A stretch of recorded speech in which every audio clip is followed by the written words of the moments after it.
What's going on today? It's your host, Zach Schumaker, and today I'm being joined by the fifth commit in Florida State's now top 20 ranked 2022 recruiting class. He's a 6'4" combo guard coming out of Memphis, Tennessee, and he just came off of a huge AAU season playing with Team That on the EYBL circuit. He now is heading into his fourth season at Christian Brothers High, where he looks to become the school's all-time leading scorer. He also is a four-star recruit and a top 50 ranked player, and that's Chandler Jackson.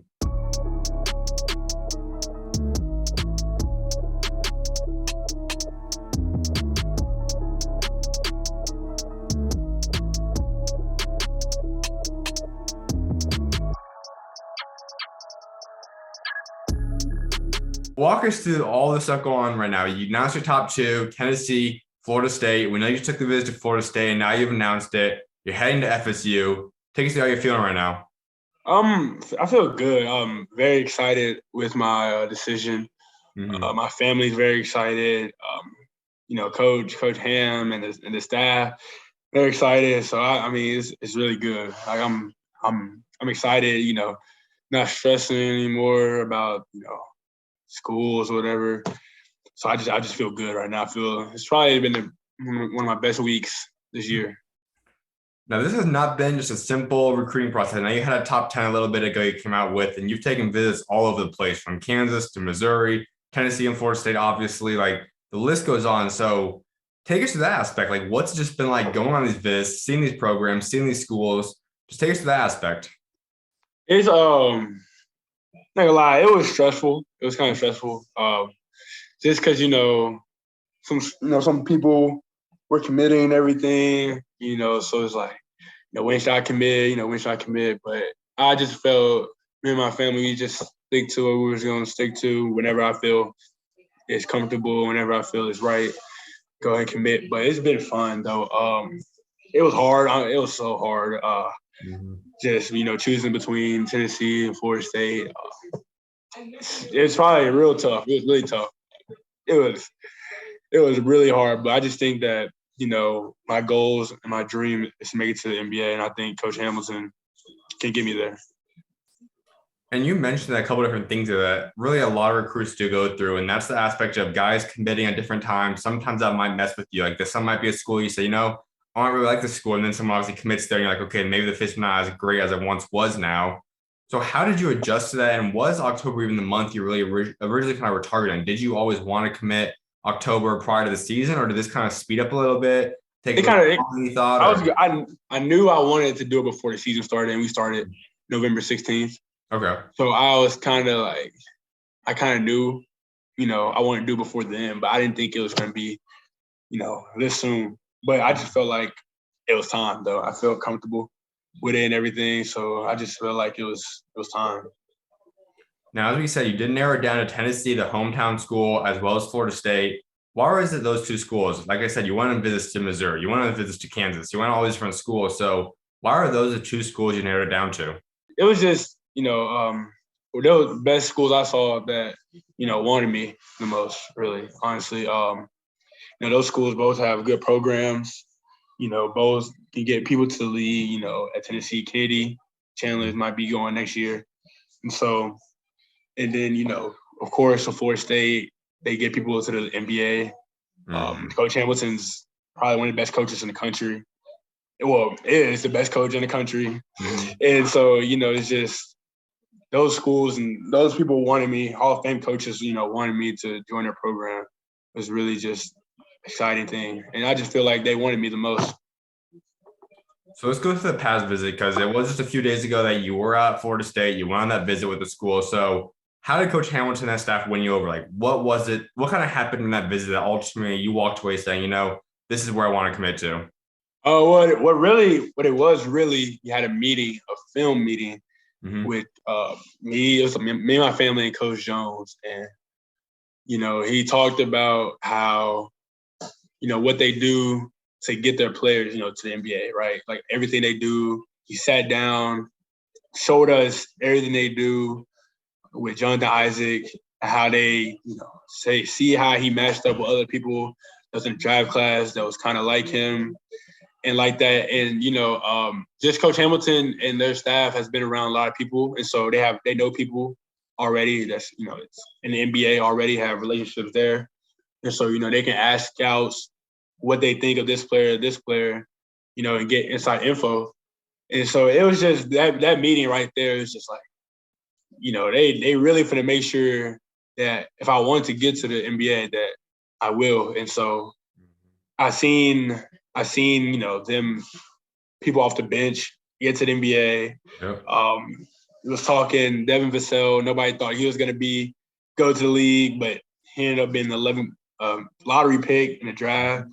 Like, it's just crazy, the development, what they do there and how they get their guys prepared to go there and how they win games. They win. I mean, they win games. That's what Coach Hamilton does. So, and being an ACC, something I don't think anybody from Memphis has done, been to ACC before.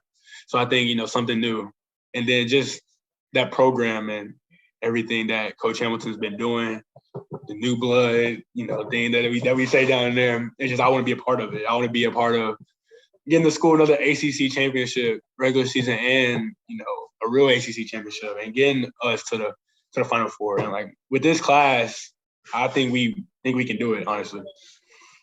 You mentioned a huge piece there, and that is the ability that they have at getting guys to the NBA. And I know a lot of people always look at rankings and think that the rankings are going to correlate exactly to how the draft goes, and that's not the case. I mean, sure, they go. Like, you do see some guys, the number one players probably going to go to the NBA. We know that. But, like, there's a lot of guys switch up. Because guys that's going to be unranked that's going to get drafted. There's going to be guys that were top 10 that's not going to get drafted. So we look at that and we see the way he's developed guys from, like you said, guys like Devin Vassell, Jonathan Isaac, Scotty Barnes that were top first-round picks, one and done. But also you see guys like MJ Walker, who obviously hasn't made the NBA yet, but he had an opportunity to. He got to the summer league. He had a great career out there. So how big ultimately was that for you? Like, seeing all these different mixture of guys and all the different storylines too of getting unranked guys, top-ranked guys to the NBA. How big was that for you?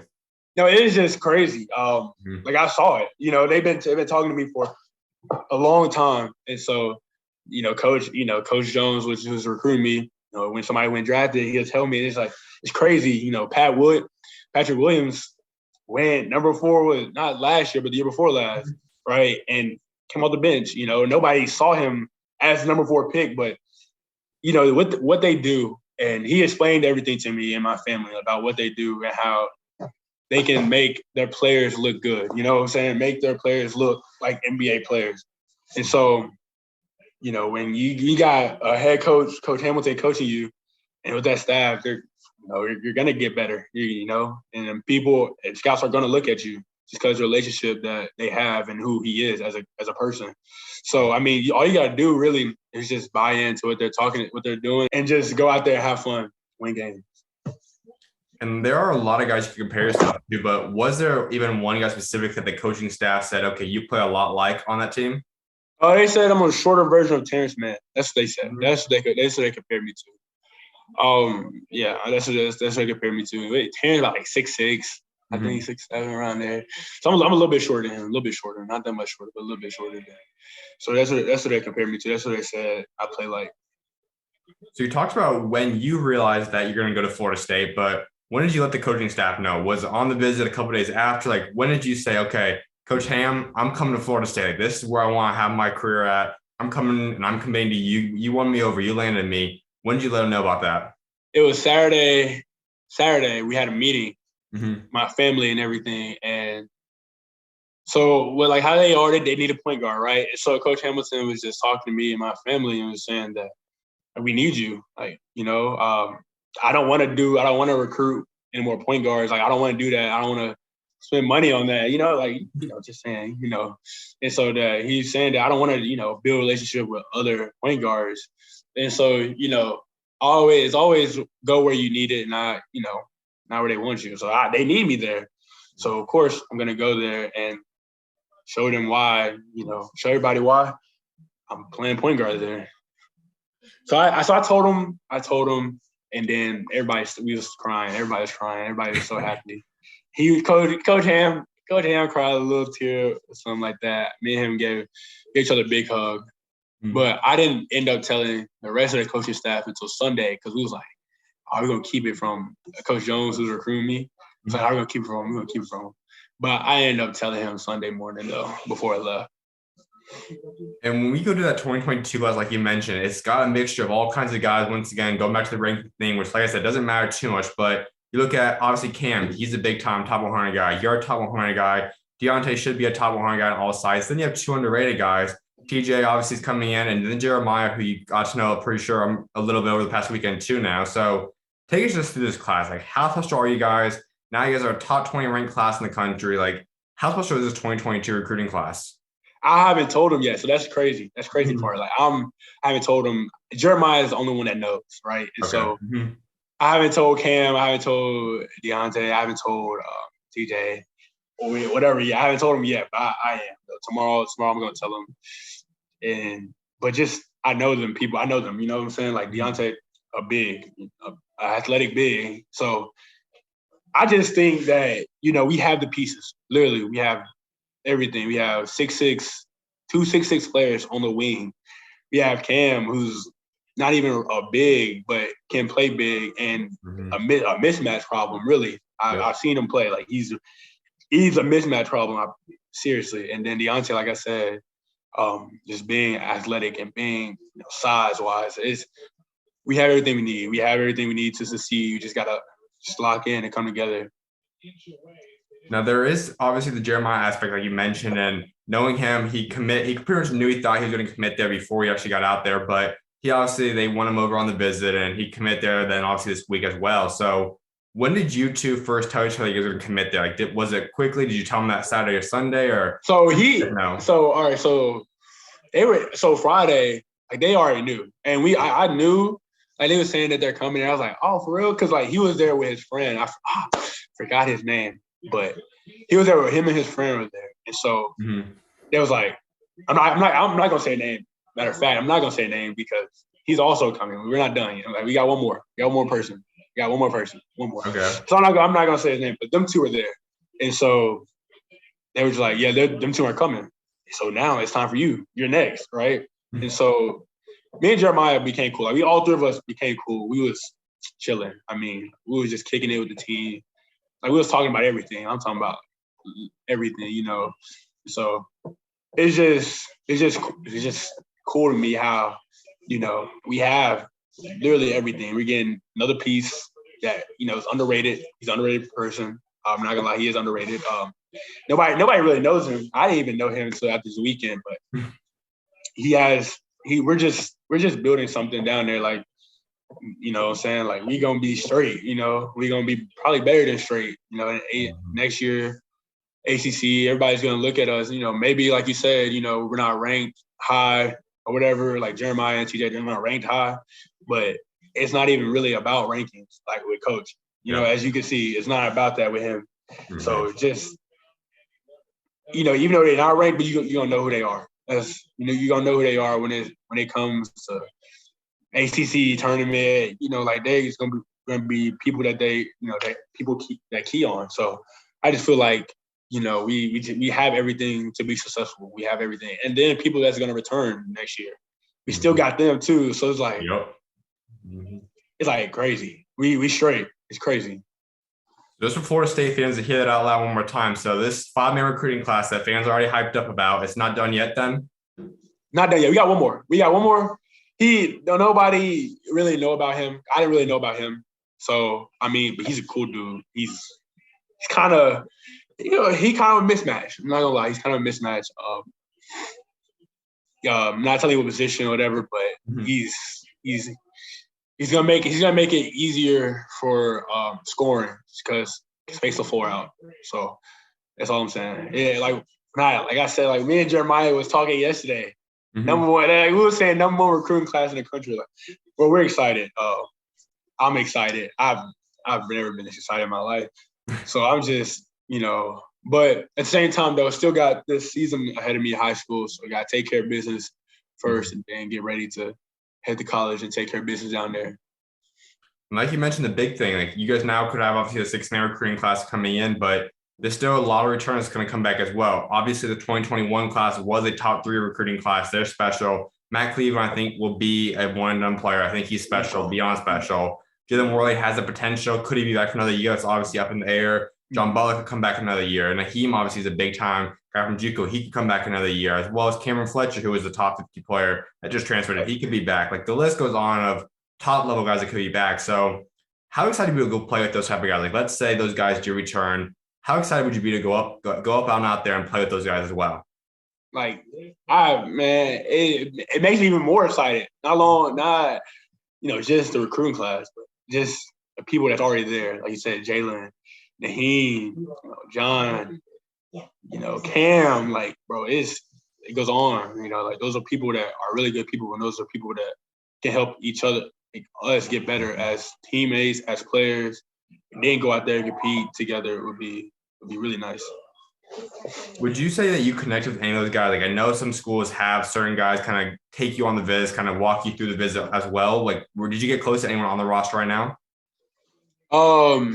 His name is Justin Linder. Mm-hmm. He from Memphis. He went to my school. Me and him are tight. We were tight. Mm-hmm. But I'm like cool with everybody though.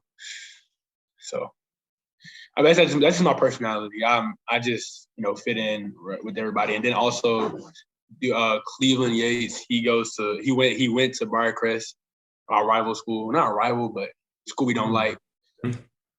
Yeah, we ain't like them. He was there when Kennedy was there. They won that state championship. So I know them. Well, let's get into Coach Ham a little bit more because he obviously is a guy that's been coaching you that you're putting your trust in now for the next 1 to 4 years to develop you as a player. So just take us through Coach Ham because I don't think too many people know everything about him. We see he obviously has a great track record. We know what he does on the court, but his personality is vibrant. He's an energetic guy. He's joyful. He's happy. But just take us through how you got to know him and where your relationship is right now with Coach Ham. He's like you said, amazing person. Christian man. Yep. My mom got his gospel CDs somewhere. I don't know, somewhere. She has them. Like and that's what my family like really love because I was raised in a church, of course. And Coach Hamilton raised in a church. My grandpa's a pastor, and his dad was a pastor. So it's like, and then Coach Jones, his dad was a pastor. So it's like just that relationship, and just I know they gonna make sure I do right off the floor. And so something my parents don't have to worry about, like at all, getting in trouble off the court. And so I feel like just them knowing that really, makes them feel even better about situations. Just the personality he is. He's funny. Like we was laughing, was cracking up. It's cool. Real fun.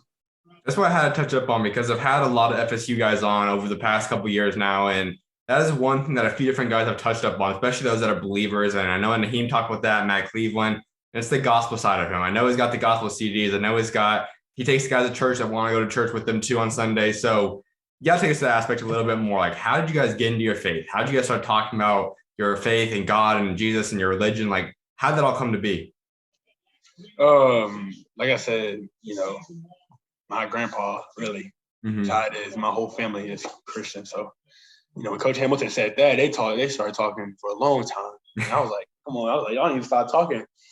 And so, but it's cool though. But yeah, no, he's a man of God. And so it helps because he's going to make sure we're in the church. We're going to make sure that we stay close to God. And so it's just something, like I said, off the court is really what attracted me. You know what I'm saying? He's going to make sure we're straight. You know what I'm saying? Make sure it's just good. It's something that it's kind of like I feel like I'm at home. You know what I'm saying? Just going there, I can be able to talk to him about anything, and being able to go to church with him. So it feels like I'm at home. Now, how big is that for you personally? Because I know a lot of guys don't always realize that are in or not in a religion, but when you have that faith, you're going to have the ups and downs of a spiritual warfare. You're going to go through different stuff in terms of on off the court. So how big is that for you to have a man of God in your life throughout your college career? Just cool. I mean, because like you said, it's gonna be ups and downs, and then when you have a man of faith with you, y'all can pray about things. You're going through something, you can go to him about it, and you can have a word with him whenever. Bible study with him. In his office, you can talk to him about something that is just bothering you, and it's just like it helps because he's kind of like my grandfather, really. He talks to me about. He's going to be talking to me about God, and that's really how I've been brought up. So, I mean, it it just feels good to be somewhere that's like that. Absolutely. Well, let's let fans get to know you a little bit better. And obviously, fans are going to be excited now. They see the stars. You are a 4-star now. You are a top 60 recruit. My opinion is probably top 50 on all sides, but obviously, rankings don't matter too much. But I should be top 50. Mm-hmm. I should be, but we ain't gonna talk about that. I should be though.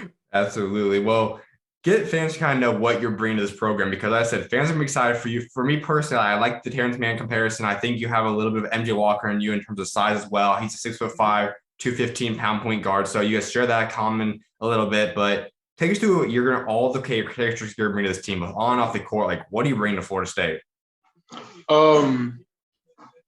Just that, I win games. I create for others, make my teammates better, and then I'm a leader. Most of all, that I'm gonna be on the court as a freshman, leading, helping everybody, and being a help also too from older people.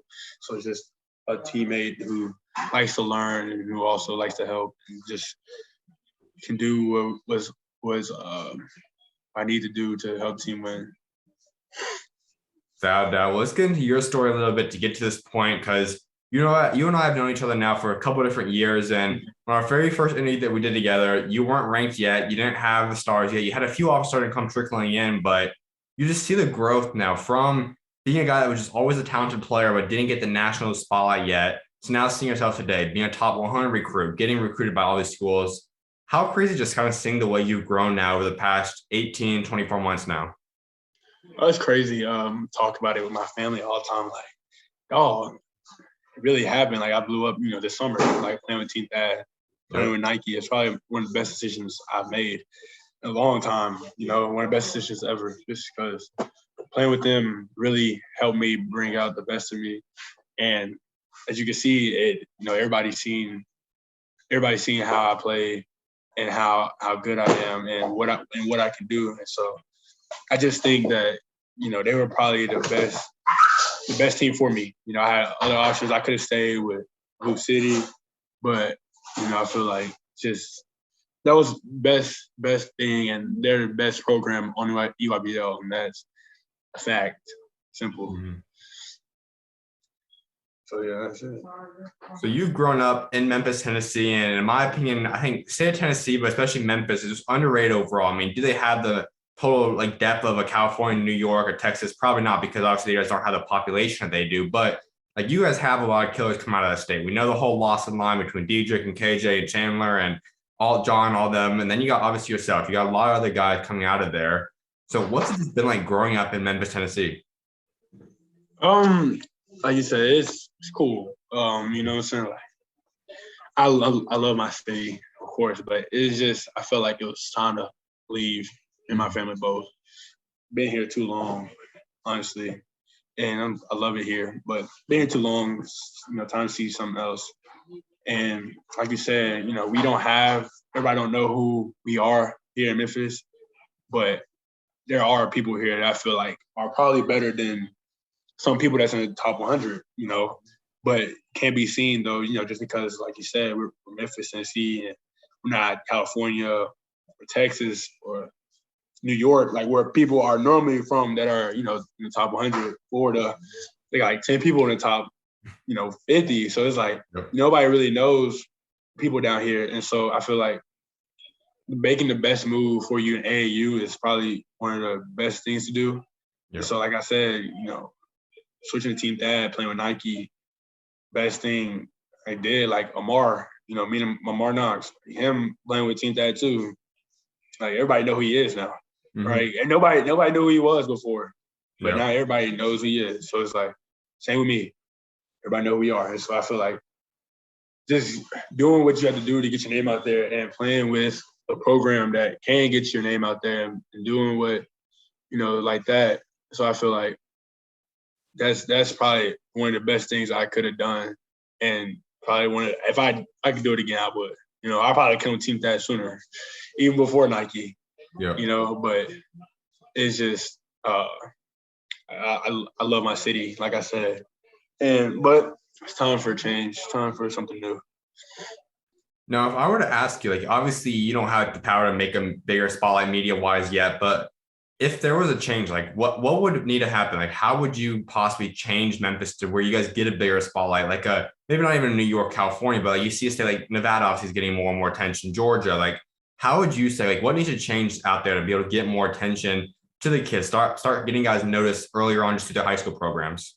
I don't know, honestly. I don't know. I feel like when you're younger, that's when it really starts. Like most people really got their name off when they're younger, Yeah. right? They're better than everybody. So as you, of course, as you get older, you're the number one player here. People are gonna follow you, like for sure, right? Mm-hmm. But I don't know. It's just different. I mean, most things like overtime from Atlanta, of course, they're gonna be there to see everybody in Atlanta, right? Mm-hmm. Then also, just like I said, AAU really this is what it is. That's how you get your name out there. And I don't know how. I mean, most Memphis teams aren't really, like our team that we don't really have any Memphis people on our team like that. Not saying it's a bad thing, but I feel like just if teams were on a bigger stage, bigger platform, and had Memphis kids, everybody know about us. Like, not like me and Amar, we've been good for a long time, right? Like people should have known about us before this year. Honestly, that's how I felt. That's how I feel. And so there's like nothing we can do about it. But at the same time, though, just being with the people around you that know some people like that in a business like that can really go a long way. Like, just like overtime, like the branches of overtime, like overtime NXT, like it was overtime in Memphis this year while recording some games. Like it's small stuff like that, not small stuff like that. And once people get it out and see, and more people are gonna see it, and more people are gonna see it. So it just takes a little bit. Like how we in Memphis, like we have people that record us and everything, but it's just they're not getting enough attention. You know what I'm saying? Like how everybody else is, but they're doing it. And so, like I said, they keep doing it and keep doing it. It takes time for sure. It's not gonna happen overnight. It takes time for sure. So as they keep going out, putting their name out, putting more videos out, those people will start to blow up. And so when those people start to blow up, who they're recording is gonna start to blow up. And so that's really just how it works. So I feel like we just keep doing that in Memphis. We just keep doing that. I feel like in a couple years, Memphis is gonna be, compared to Georgia, Florida for good players, like we should now, but nobody really know. But I feel like in a couple years, people will know. Well, let's go into your high school career, and you have now been able to make it from Memphis, Tennessee as a player now to become a top-ranked player. So let's kind of go through how this all unfolded for yourself. So we head into your high school career, Christian Brothers, and you start in 8th grade playing. So gotta walk us that a little bit. Like, first of all, why did you choose Christian Brothers? Like, why is the school you wanted to attend, and how did you get the opportunity to start playing at a high level in 8th grade? So it was 9th grade actually. So 8th grade I was still in middle school, so I still played for middle school. But it's like how I did it was I went to the middle school that people go to before they go to Christian Brothers, right? So like all my friends are going to Christian Brothers, and so you go to that school, you go to Christian Brothers, like you're straight. And so went to that school. I kind of liked it or whatever, but I was ready for high school, So didn't play varsity my freshman year. Really just what, freshman year was, it wasn't as hard as people say freshman year is playing varsity, you know what I'm saying? But like I said, it kept getting easier and easier each year. Like last year we went undefeated last year. And so it was just until the Final Four. And so it was just, being prepared and playing. And then also in 8th grade, I played 16U already. So I'm basically playing against people that's going to be on varsity already, but that's better than the people I'm going to be playing, you know what I'm saying? Because it's the best of our country. So I feel like that helped too. So when I got to 9th grade, I was ready for it, you know what I'm saying? Like I was ready for it. Playing against people that look like they're about 40, you know what I'm saying? Like, yeah, jumping out the gym. So I was ready for it. And it's just something that I've always been doing, playing up or, stuff like that. So I feel like me doing that really just helped me get prepared for high school. And it worked. It really helped. Now, you and I didn't know each other back when you were obviously in middle school yet, but if I or someone came up and told you that 3 or 4 years from now, you're going to be a top 50 ranked recruit. You're going to be a player that gets to choose from schools of like Kansas University. You're going to choose from Tennessee, Florida State. Could you have seen that in your future at that point in time? No, I'm not gonna lie. It's just stuff, something you dream about. You know what I'm saying? Like, Mm-hmm. I remember in middle school, I'm telling, like, I want to go to college. Like, I want to go to school. I want to play college. You know what I'm saying? I want to play in college. But it wasn't really something that I was thinking that was going to come true because, it seemed hard. It is hard, but at the same time, though, it seemed like something that can't happen. But if you came to me and said that, I'll be like, bro, what? I'm like, you're lying. Like, you're lying. I'll be confused at first. I'm like, nah.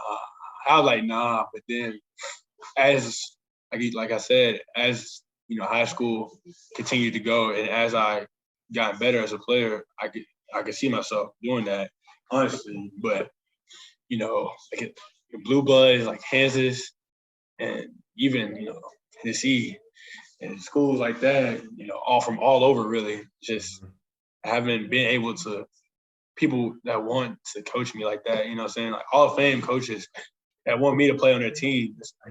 It's still like I was talking to my dad like some time back. I was like, Dad, like, all these coaches are Hall of Fame coaches. Like, what?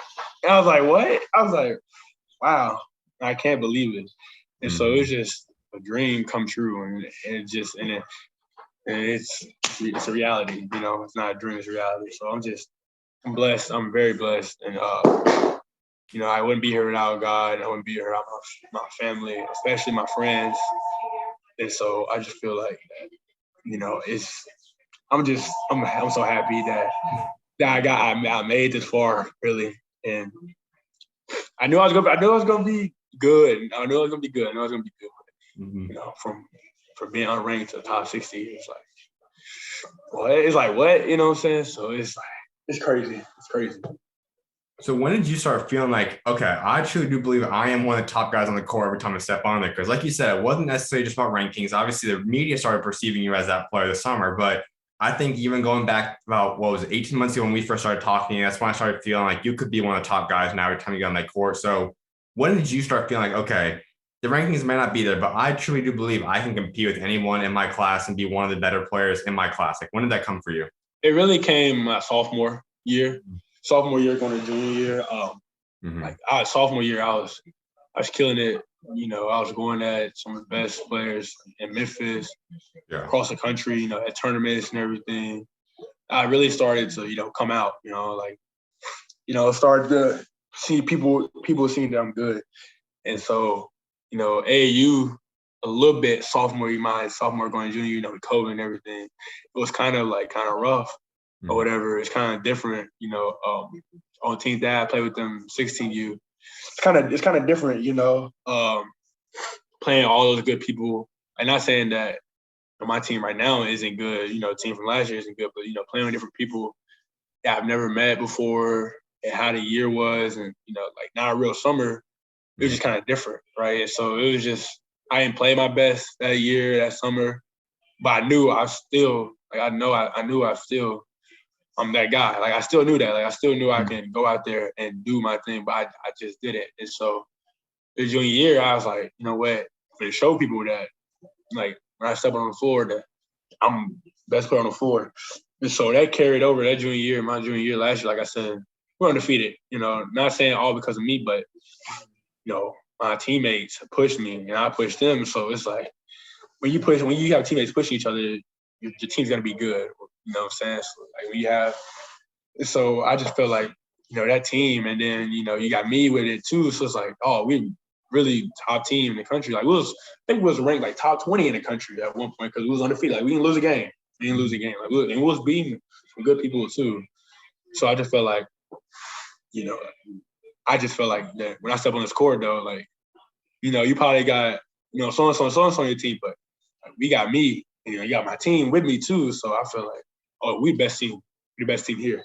And so that mentality just carried over from state. Like even the state, when we lost, we had the best team. We had a better team. I'm not gonna lie. We had the better team. We just didn't play like the better team that day.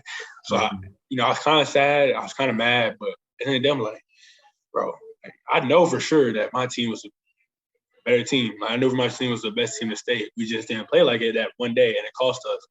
Mm-hmm. And so, like, that game, even though we lost, still was the best player on the floor. So I just feel like they carried over me being so mad that, that I didn't accomplish what I wanted to accomplish, that we didn't accomplish what we wanted to accomplish as a team, just carried over into AAU. And so I just continue to play like I got the best team on, AAU, and I'm the best player on the team. So we finna go out there and we're finna win games, you know what I'm saying? Like, we finna go out there and beat people. So it's just carried over, like I said. And like I said, Coach Hurd really he pushed me hard. Like, he pushed me. This time is like where I was like, dog, Coach, I'm tired. Like, I don't want to play. Like, Coach, take me out. I need a break. This was in Louisville, Kentucky. I was like, Coach, I'm tired. Take me out. He told me, he said, no, you're staying in the game. Like, we need you. And so he just pushed me to play beyond what I can. You know what I'm saying? Like, people get tired. They stop playing or whatever. Shut down. But he said, oh, you ain't coming out, so don't even, like, ask for it. And so I was like, oh, well, if you're not coming out there, I might as well continue to play. And so stuff like that. And then practice every day. Like I said, best team in the country. So we're going to have the best players. Practice on weekends was fun and tough. But it prepared us, though, for everything we've been through, being Vegas elite, being Mean Streets, going 4-1 before we got COVID as a team, and everything like that. Peace Jam. Like, we was really we was set. And just having that mentality of being like, yeah, I'm the best player on the court. Like, even in Peace Jam, I'm still the best player on the court. I just got to show it. Now, I'm not sure if it's come across your mind yet or Steven said in yet, but this is your final year of high school basketball. Like, you're done with high school now and just about 6, 7, 8 months now. So you have 1 year left to go. You already were a guy that's led your team to a lot of success so far. You have 1,000 points in your career. Obviously, you haven't got the state championship yet. I'm sure you could want McDonald's American or maybe even Tennessee Player of the Year, Gatorade Player of the Year in your state. Like, what do you want to achieve? You got 1 year left before you get on campus. You're committed. What's the dream scenario for you to end up and kind of end out your high school career now? Like you said, I need that Gatorade Player of the Year. I already talked about it, Coach.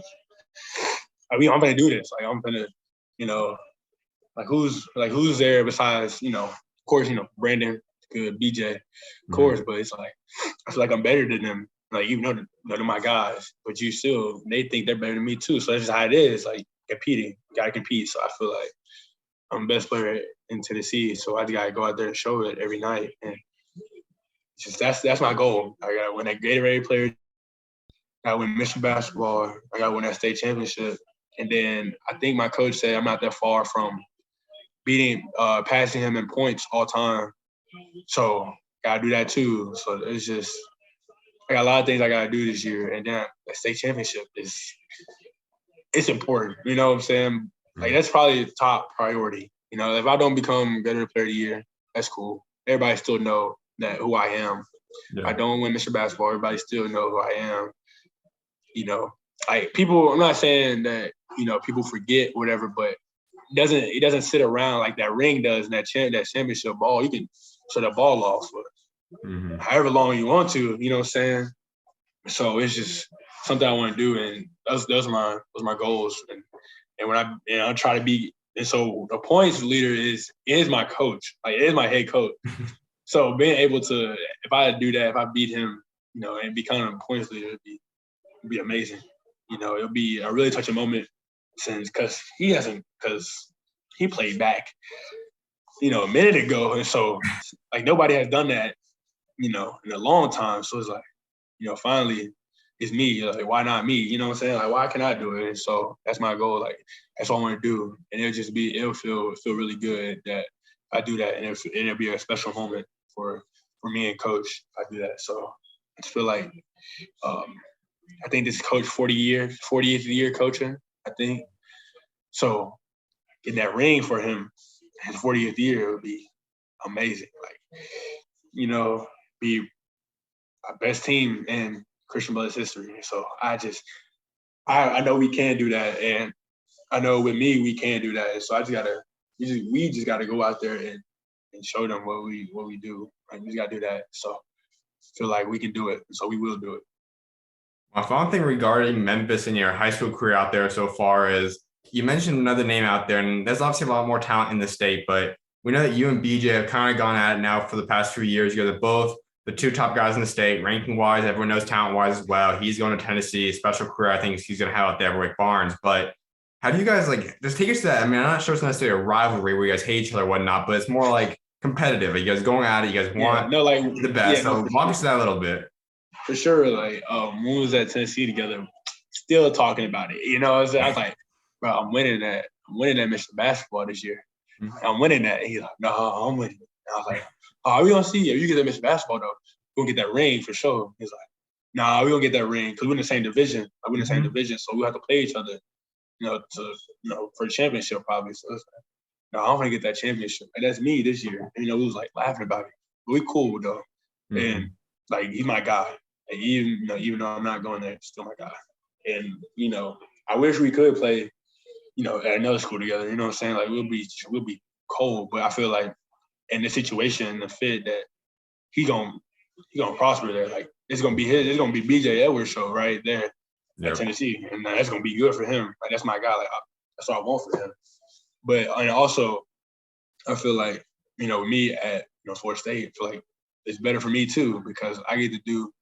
I want to play a point guard, control the team, and then BJ gets to do what he wants to do. So I feel like, bro, like these options are what's best for each other. Like I feel that's why I feel like he's gonna have a good career there. I promise you he will, because it's gonna be his team. Like it's gonna be his team. Like when Kenny gone, it's his team. Like we don't have to share the spotlight with each other. It's gonna be him, right?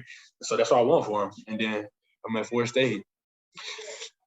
It's gonna be. Not necessarily saying my team, but I'm gonna be in charge of it, the quarterback. If I play point guard, I'm gonna be the quarterback of the team. So it's like that's what we want for each other. We want each other to go to the NBA, and I feel like that would be my best way to get to the NBA, my best opportunity, and I feel like that's his best way again to the NBA. So I'm really happy for BJ. Like that's my boy. Like we still talk and everything. Like we still gonna talk, still gonna be close with him because like we're friends like that, and just because we're not going to this school doesn't mean we're not gonna be friends anymore. Like, but when we play each other though, we're not going to be friends. So, but after though, we're gonna dap up and everything. But I just feel like though he's gonna have an amazing career at Tennessee, and I feel like he has a chance to do what we both want to do, get to the NBA. So I'm happy for him. Like that's what I was thinking about, on a visit. I went to Tennessee. I was like BJ really like if me and BJ go there, like, we share the spotlight, right? But if I go there, if he goes there and I go here, we get each own, spotlight, whatever. So I'm like, yeah, that's what, like that's what I'm not saying, we wouldn't mind playing with each other. Like we want to play with each other. Yeah. Like I said, if it was a better fit, if the guard situation was different at Tennessee, it would be different. You know what I'm saying? Maybe it would be different. But like I said, I want to play with him. I wanted to play with him.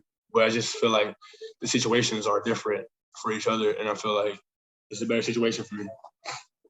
Well, let's get into AU a little bit more. I know we touched on it a little bit, but the one thing I wanted to really get into on that team was the roster. You keep saying, obviously, you guys were one, if not the best team, top to bottom, in the Peach Jam this past year. So you just look at the names. Jen Huscafino going to Indiana. He's a 5-star. Amari Knox is top 50. Obviously, you already talked about yourself. Brandon's a young up-and-coming guy. He's obviously going to take over the team next year. You got Solomon. Kamani's going to be two of those guys going to be committing sometime soon. Malik's not heading up to Vanderbilt. He's an underrated guy. What was this roster like? Yeah, Josh Hubbard on that team as well. Like, just take us through this roster. How social were you guys? No, like it was crazy. It's crazy. Like I would literally. It was just the way we knew we were good, but after Atlanta, our first tournament, like that's when people really started to know who we are. Like Slam was posting us, who next? Like everybody was posting us. We started to gain like real fans. You know what I'm saying? And when you continue to like win and do stuff like that, more people are gonna see you. And so it was just crazy. Like you said, the people you just named. Like I would take my team, them guys over anybody in the country, like easily, just because, like you said, underrated people. Nobody know who they are, but if when head to head, we will win just because our guys are better. That's how I feel. Like, I just feel like that's probably one of the best teams I've been a part of. ever. And probably going to be a part of ever, just because top to bottom, like you said, just the versatility we had, the chemistry off the charts. I mean, best friends. Like all my boys are like our dreams are coming true. Like me, Malik, Solomon, and Kamani, we talk about it all the time. Like, I know I'm like, you know what I'm saying? Like, we talk about it all the time. We just talk about how, like, dog, we really are about to all be committed somewhere to a school and be able to live our dreams, playing at the next level, and try to get to the NBA. And it's just crazy. We talked about it, you know, during the season, during the UAU season. And then to a show, because when I came, I had like 3 offers on the team. I had 3 offers. Malik had 0. Solomon, he had some, but they weren't, you know, high major. And then Kamani, best player in Mississippi. He's like should be top 50, top 60, whatever. He should be top, like he should be up there. It's just so people knew who Kamani was, and you know he had offers and everything, but the name he has for himself now is just crazy, just because nobody saw this. And they're like, nobody saw it. And it was different for Fino though, because you know he was there already. Yeah. But at the same time though, he came to the team. He didn't act like, you know what I'm saying? He didn't act like he was above everybody else. He was still one of us. Like he cool, like doing everything we doing. You know what I'm saying? So it's like a family.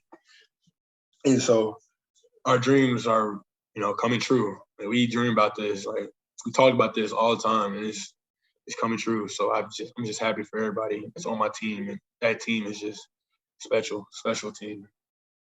Absolutely. A few more things before I let you go. One of which is we know NIL is not coming to play, and one of the big things because of that is eventually you're going to be able to sell your jersey on campus. So we got to kind of go through that jersey number. I know you've rocked out number 1 now for pretty much the majority of your career, at least on paper, obviously through AAU and high school so far. So do you want to rock out number 1 at FSU? Is the new number you want? Like, what number can fans start getting excited to rock out with for Chandler Jackson when he gets out there? No, we talked about it. So we talked about it when I was there. They know I want number 1. You know what I'm saying? And so Jalen is crazy because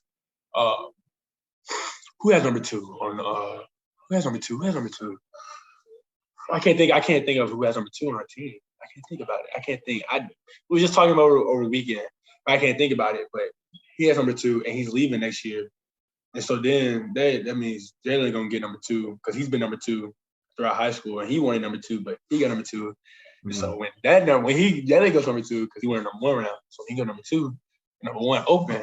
And so that's what we was talking about. He said, coach was like, "Oh yeah, you gonna have that number 1 next year. Don't worry."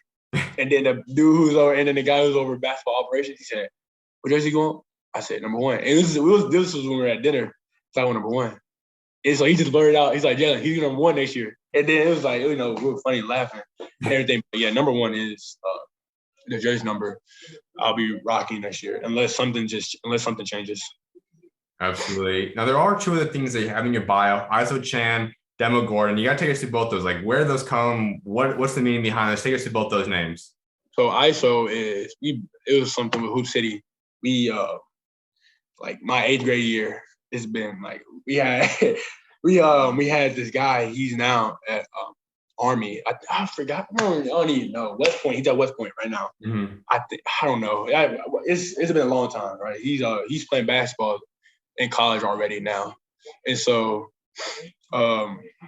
he started it. Like he started. This was my 8th grade year, so we had, and he was a 9th grader. We had some people that was older, that was 16 years, that was actually, you know, 10th grade. So I forgot how it happened. We were just talking, and like Reggie, this dude named Reggie, he's going to he plays football at Tulane. So like them 2 just came up with ISO gang, right? Mm-hmm. And so we was like nothing going to it, you know, nothing. But as like the AAU season went on, we started calling Ethan ISO, right? Like everybody started calling him ISO. So they made up a handshake for ISO. Like him and Reggie made up a handshake because them 2 people really started. They made up a handshake. Everybody got it on the handshake. We do the handshake like off the court, on the court. Like we started the handshake. And so then it's like, all right, bet. He ISO. Let me be ISO too. So like the whole team was ISO. Like the whole team. Like even though you know there's some bigs on the team, like everybody's ISO, right? And so then continue on to next year. So then my friend from Memphis, from my high school team, he came in, ISO Zo. Like it's just So how ISO is just, nickname plus ISO. So like ISO Ebo, ISO, ISO T, ISO this, ISO that, like what people call you, the ISO in front. And so it was just cool. Like I remember that, like it was just chilling. And it's like, call me Big ISO. It was like, huh? And so we just started calling him Big ISO, like, you know what I'm saying? Like that. And so it's just crazy. And so it just stuck with me. Like since freshman year, eighth grade year, ISO. I've been ISO. Like some people just call me ISO, like just for, because that's like what I go by. And that's, and so the Demogorgon part is, Stranger Things? Mm-hmm. You watch Stranger Things?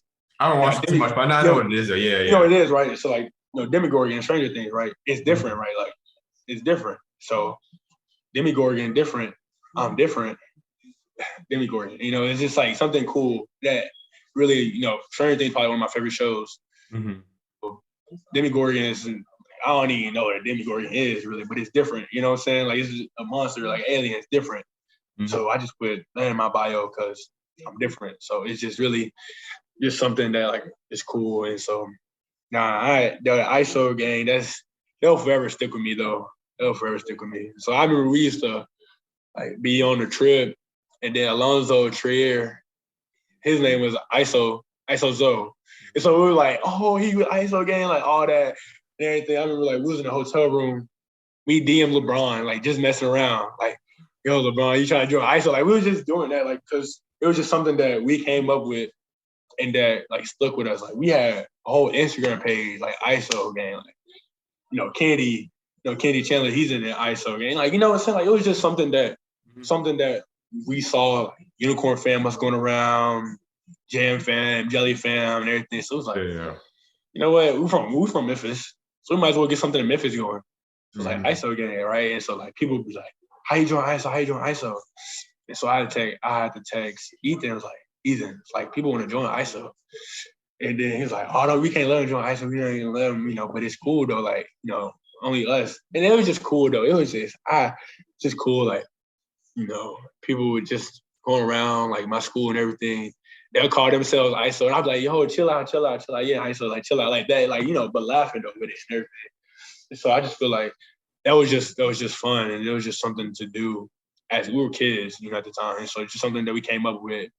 And we was about to make T-shirts for it and everything. Like I'm serious. Like we were really going to take off with it, but we just stayed, as like a group, just us as a group together. And so we didn't really go out, not that public with it, but we had Instagram page, we had video, we had all that. We were straight, like, people in Memphis knew about us. Let's say that people in Memphis knew about us, but it didn't go globally like we wanted it to because we just didn't do it. But I still call my friends ISO to this day. Mm-hmm. ISO, yeah, so and so. So I still do that to this day, and I don't think it's ever gonna. That's gonna be my bio for forever. Like, you know what I'm saying? Like that's not changing.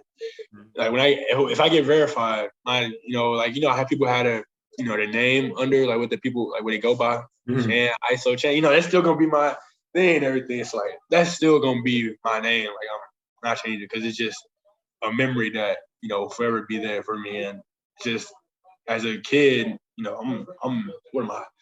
14 in the 8th grade, 14, 15, 14, right? 14? Yeah. 8th grade? I think you turned 15 in your 5th grade. Or you're 14 in your 8th grade. Yeah. Yeah, 14, 15, around that time. It's like, I have friends that I'm cool with hooping with, and they know to bring me in, making me part of them. And so it's just cool. Like those are my friends. They're all playing basketball somewhere. That's crazy. That's the crazy part. We're all playing basketball somewhere. Mason Miller, he was in it, at Creighton. Xander Yates at Creighton too. TJ Matlock at South Carolina State, playing there. Kennedy, like I said, playing Tennessee. Jabari Small playing Tennessee. Amari Thomas playing Tennessee. And, it goes on and on, like, you know what I'm saying? So it's just cool. It's just cool like that. I mean, it was cool. It's a cool thing. Absolutely. Something I was like talking with guys about is building a legacy for yourself. So, your next chapter now is going to be at Florida State. So when you do eventually leave that program, whether it be after 1 year, or 2 years, 3 or 4 years, whatever it is, What do you want to be remembered for what you achieved both on and off the court? Just want to be like I am now off the court. Everybody loves me, and everybody says I'm a good man, a good person. I give credit to my family because of that, and so I just want to keep that, with me. And I know Coach Hamilton is going to keep that with me and make sure of it. So like, I'm not worried about that at all. He's going to make sure I'm a good man on off the floor, and so I want to remember that for off the floor. And on the floor, I just want to be remembered for ACC championships. With the freshman class. With us all doing it, whatever. However long, we're there, like you said, 1 year, 2 year, 3 year, 4 year, however long it is, I want to be remembered for, winning that ACC championship, going to that Final Four, getting new banners up, in the arena and everything like that. And so that's kind of what I want to do. And then just want to be remembered to be a good player there, of course. I want to be, they have stones on the ground at the football stadium. I want to be on one of them stones. Me and Coach Jones was joking around. I was like, where you want your stone at? And I was like, I want it right there. You know what I'm saying? Mm-hmm. So stuff like that, that's what I want to be remembered for. And it's just, of course, it's been a Seminole, for life. Absolutely. Well, let's get into your faith a little bit more, wrap this up now. So we've obviously touched base on that a few different times throughout this interview, but ultimately, like, how have you seen God show up in your life throughout your career so far, both on and off the court, just as your life going to this point in this time? How have you seen God help get you to the point that you're at today? Yeah, God is good. You know what I'm saying? Like me and my dad, we talk about crazy. I wouldn't be here without God. You know what I'm saying? Give me this ability to play basketball. Give me this ability to be able to stay healthy throughout this AAU summer, so I can get these opportunities. And, I go to church just about every Sunday when I'm in town. I haven't been in a minute because these visits and everything. So yeah. I'm going to this Sunday. I'm no more visits now. So I'm back in there every Sunday I can. So he's just my source of everything. You know what I'm saying? Like, I can't do anything without him, and I can't do things with him. So it's just everything I've done has been through him, and for him. Remember in elementary school, we had a Bible verse said before. Literally, first grade through sixth grade, we said this Bible verse every day in PE class. No, it was every other day in PE class. It says, "Do things for Christ and not for people, not for man."